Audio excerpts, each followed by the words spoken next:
Hello everyone, I'm Raven from Raven Comics, and in today's video, we'll be looking at the Sacrifice story. Previously, I had uploaded a brief summary of this story, but now we'll cover it in a much more complete way. We begin in Metropolis with Lois Lane. She thought that being married to Superman would be interesting, but she never imagined it could be so complicated. She has lived with him for years, yet there are still things about him that she doesn't understand, starting with something as basic as his perception. How does Superman physically see the world? When people think about Superman's eyes, they usually focus on his heat vision or X-ray vision, but the magnitude of his abilities goes far beyond the obvious. He can focus his vision at such a microscopic level that he can identify DNA strands, and in the next second, he can shift his focus and see the other end of the universe. Lois has tried to imagine it, but it must be incredibly hard to grasp. Tonight, Superman didn't come home to sleep.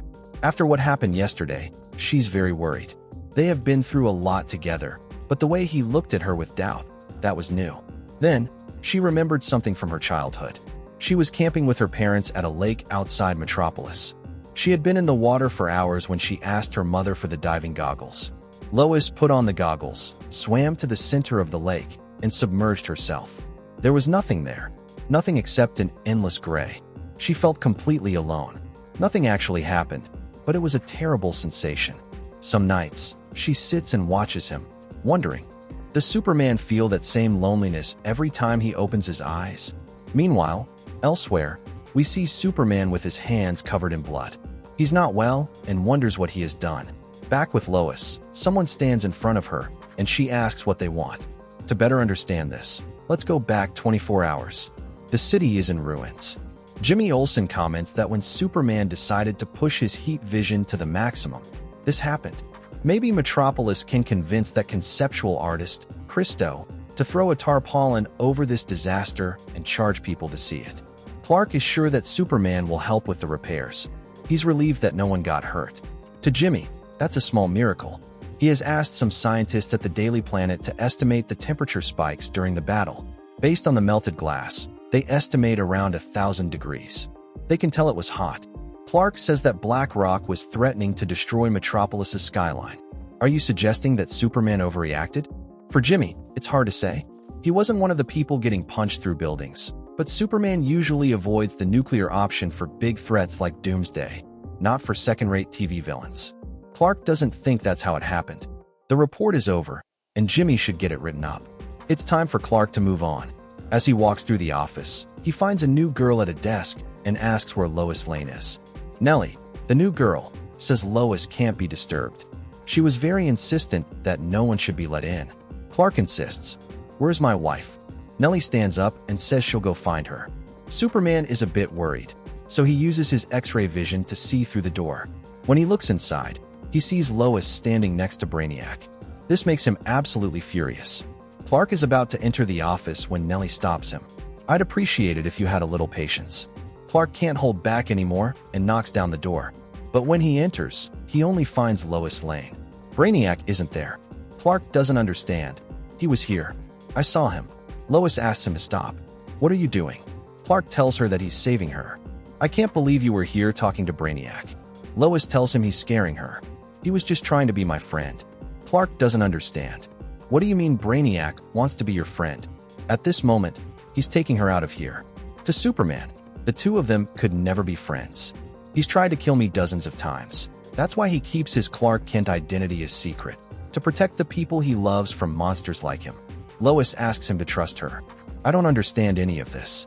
Superman tells her that's because Brainiac is doing something to her mind. "He's using you to get to me. He wants to trigger my security protocols. You need to stay put. Something's happening." "Everything is fine," he says. "I'll be back for you as soon as possible." Superman leaves. He's going to find Brainiac. Later, we see Superman investigating the situation. Brainiac must have established a new base of operations. He is a synthetic machine, as he himself said, with high levels of energy and technology. If they want to find him, they have to look for energy fluctuations across the planet. Right now, they're searching for anomalies. Brainiac appears on the screen. A small clue can put you on the right path. Also, Superman, you should consider installing a better firewall in your system. The Man of Steel asks what he did to Lois. Brainiac tells him that he touched her mind. I want you to see what she sees. Whatever he did to her, Superman is going to find out and reverse it. Brainiac tells him he's not hiding, but he won't make it easy. I can access every system in your fortress. That includes computers and communications. It also includes this primitive robot. Superman attacks. Brainiac can access whatever he wants. Besides, I built it, and I can destroy it. If I could feel anything, I'm sure that punch you just threw would have hurt. Fortunately, I don't have those human weaknesses. Superman isn't in the mood for games. Where's Brainiac? Brainiac says, you need to go further. You're close. Your other empty, I will see. If you want to find me, keep searching. Latitude, 12 degrees north. Superman keeps moving. Longitude, 190 degrees east. When he reaches that point, he has to look down. Brainiac wants them to meet where only beings like them can survive.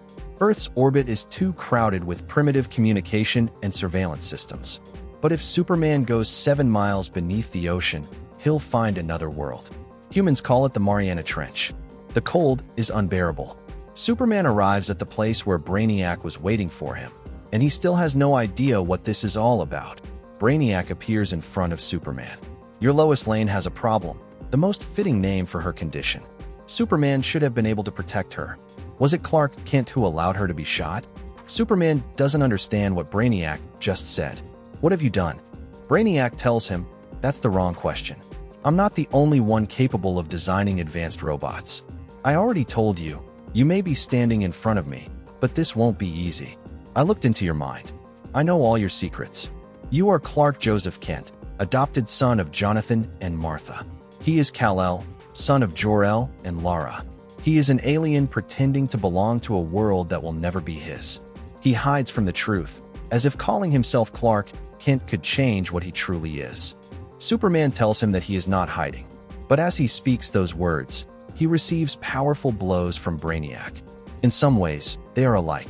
He hates him because he has discovered the one thing he never wanted to know. Brainiac is at peace with what he is. He does not pretend to have a false humanity, hoping that humans will accept him. Clark tells him that they have accepted him. Lois loves him. Brainiac has seen inside Lois' mind and has witnessed the truth. She fears him. They all fear him. Superman becomes furious and yells, "No, you're wrong." Now, using his strength, he delivers a powerful punch to the wall. At this depth, the external hull pressure is about 16,000 pounds per square inch. The Man of Steel, of course, can withstand it. But what about Brainiac? Obviously, Brainiac had come prepared and anticipated this situation. His intelligence will survive. But what about those trapped here? They will not make it. Brainiac has seen through Superman's eyes. He has seen how important they are to him. The irony is that they were safe until he destroyed this facility.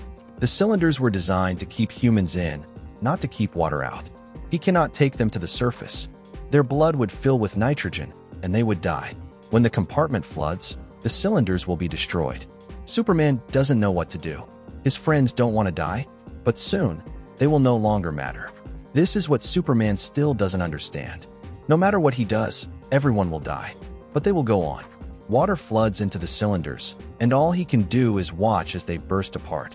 It's over for Kal-El. Now, he can finally embrace his true destiny, not with those fragile creatures, but with beings like them.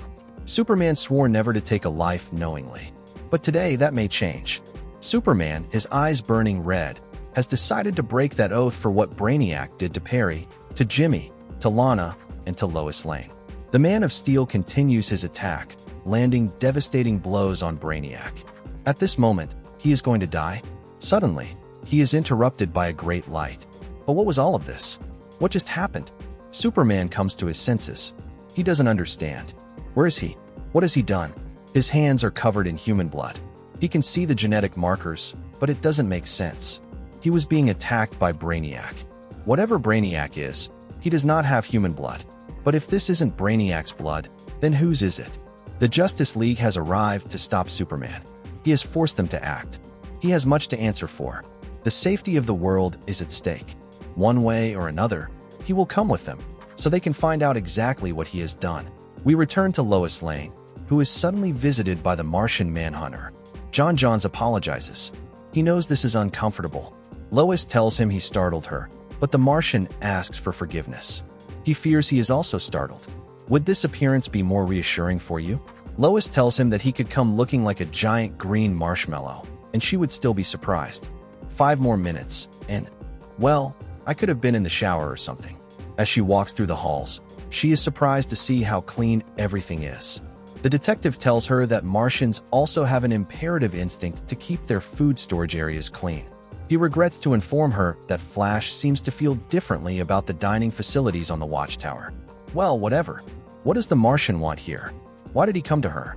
The Martian did not mean to alarm her. The League thought it would be best to send someone who could gather information about Superman's recent erratic behavior. Lois tells him that for a shapeshifter with a dozen identities, he is not a very good liar. She has lived with Superman long enough to know when he is scanning the sky and doesn't want anyone to find out. She knows that the Martian is here to protect her from Superman. The detective admits that it's true. It's just a precaution. He assures her it's not just about her. Given Superman's recent actions, they simply cannot risk his loved ones being harmed. That is what they see as a wise security measure. Lois asks him what he means by recent actions.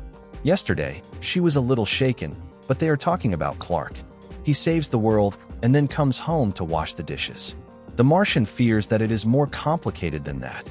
There is a possibility that Superman is a deadly threat to everyone he comes into contact with. Meanwhile, in the Fortress of Solitude in the Amazon, John Stewart warns Superman. This is just a warning. He has his ring set to maximum output, and it will activate the moment anyone moves faster than the speed of sound. I'm warning you. Do not move. Superman warns him, the Lantern.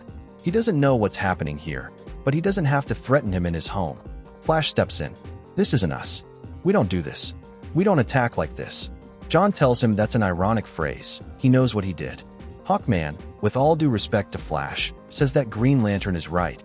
He's just being cautious. Superman was fighting, he remembers. Then there was blood, and then he was there. Dinah asks everyone to behave properly. Doesn't he know that when one of them turns bad, there's usually a costume change involved? John asks if he didn't see the damage he caused. Anyone else would already be locked up. Flash asks John to give Dinah a chance. She's always been their peacemaker. Who else could get Green Arrow to shut up? Dinah approaches Superman. He needs to be able to see past his rage and confusion, to look into the faces of the people who would die for him. Could Superman really believe they came here out of malice? Superman doesn't think so, but then why is the entire Justice League here? And besides, whose blood is this? Flash asks if he really doesn't know. He has to try to go back. What does Superman remember? Superman tries to recall. He was fighting Brainiac. But was all of this really Brainiac's fault? No, it wasn't. It truly wasn't Brainiac. It was someone worse. As we travel into the past to try and remember what happened, we return to the moment where Superman was speaking with Kelly, Lois's new intern, asking her to let him pass. Superman should have known that someone worse than Brainiac wouldn't just stay down. A creature like him lives for revenge. Brainiac, on the other hand, is not about revenge. This was all Darkseid's doing. Even more terrifying, he had done something to Lois. After seeing a small explosion, someone tells him that this is his problem, always thinking about Earth. Godfrey is referring to talking about lost causes. He seems shaken, a better suit. Superman removes his glasses and asks what he has done with Lois Lane. He has 3 seconds to answer. Godfrey tells him to save that time for the ring. Does he really think they sent a boom tube all the way to Earth just so he could punch a poor innocent like him? Superman tells him to let Darkseid know that whatever game he's playing, he's not playing along.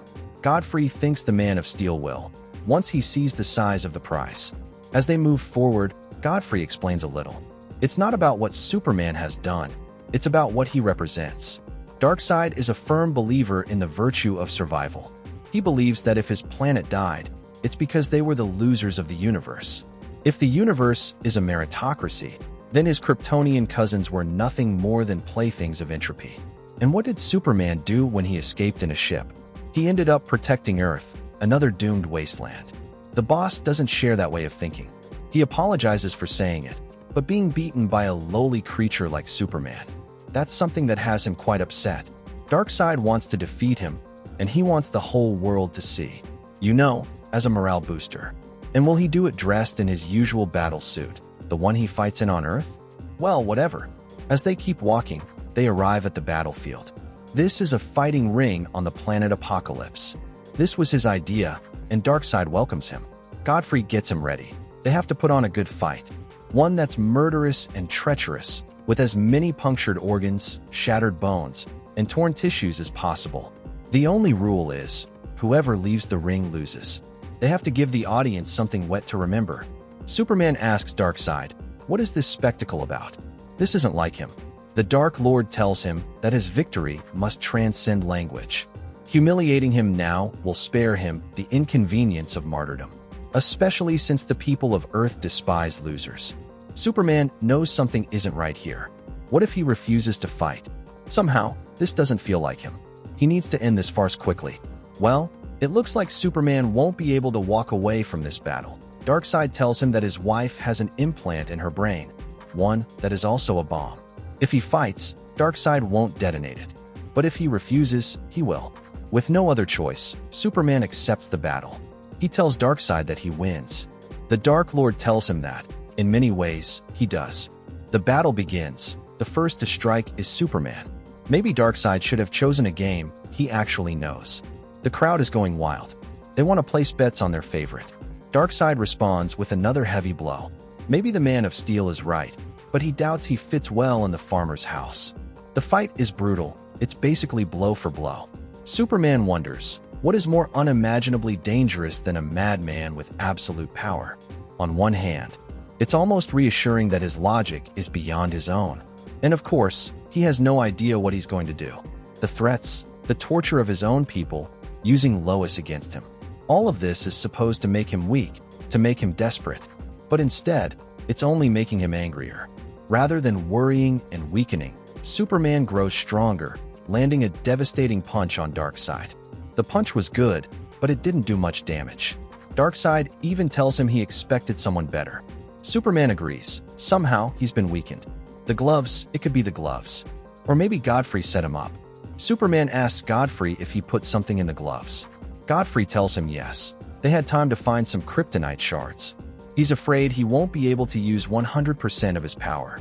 He cheated. It's true. Cheating is common for them. Superman has to get back into the fight. If he were him, he'd turn around. Darkseid asks if he feels it. Can he feel how his legend is dying? The fight is about to end.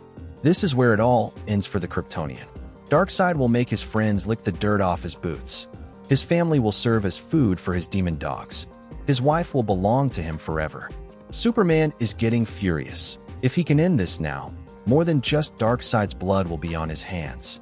The Man of Steel uses his heat vision to defend himself and burn the gloves. Darkseid asks if Superman is using his best weapon so quickly. He is very disappointed. Clark tells him to stay still for a moment. By simply weakening the surface of the ring, it is enough for him to do this. Deliver a hard blow to the back of Darkseid's neck. The Dark Lord asks if he really thinks that will stop him. If so, he is truly a fool.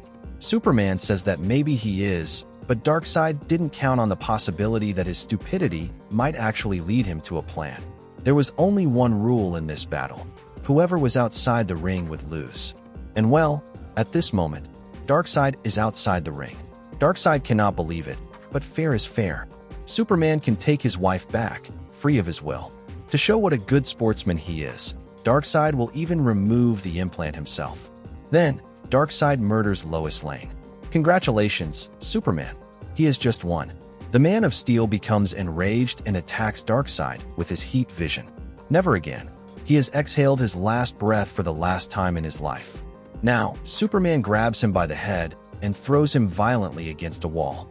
Darkseid must listen to his voice. At this moment, he is going to die. Darkseid is losing. He can't take any more. But for some reason, the Dark Lord asks him to stop. Superman doesn't understand the words he just said. Granny Goodness arrives. Superman must step away from him. How dare the Man of Steel lay his hands on Darkseid, the beloved of dear Granny. The memories end, and then everything turns white, as if the world had shut down. That's all Superman remembers. Black Canary says that someone has been manipulating him. That much is clear. The common point seems to be the threat to his loved ones. Flash disagrees. The common thread is his failure to protect them. That is where the nightmare lies. There is something Clark still doesn't understand. What does this blood on his hands mean? Dinah says it could be individual DNA strands, but she thinks she knows. She fears it's worse than he really believes and is deeply sorry. Flash asks the Martian if he is monitoring the telepathic highway. Manhunter says that he is. Wally says they've told him, but he still hasn't accepted it. He believes they have to show him so that he can fully understand. The Martian understands. He will meet everyone at the watchtower. Lois asks if everything is okay. John Johns says it's hard to say. The illusions are recent and violent lives. But just as they hope the immediate danger has passed, he fears he still cannot allow her to go with him. Lois says that Clark and the other person she's referring to are so different. They have never truly known him. She doesn't think so. But her heart tells her that he is good. He is a good man. She has to make him see that. Clark couldn't have done this. The Martian will uncover the truth. Now he must leave. Meanwhile, at the watchtower, Flash asks Diana how Superman is taking the situation. Diana responds with another question. How would he take it? All she can say is that, knowing Superman's heart, knowing what he did to his friend and colleague, this could destroy him. Wally asks her to lower her voice. Could he hear them? Diana fears that he is not listening at all. Superman is completely somewhere else. Superman is standing in front of Batman. His friend is the victim of all this, because of him. It is his blood that is on Superman's hands. Thank you very much for watching this video. Don't forget to comment, like, and subscribe for more content like this. I'm TJ Prime, and see you in the next video.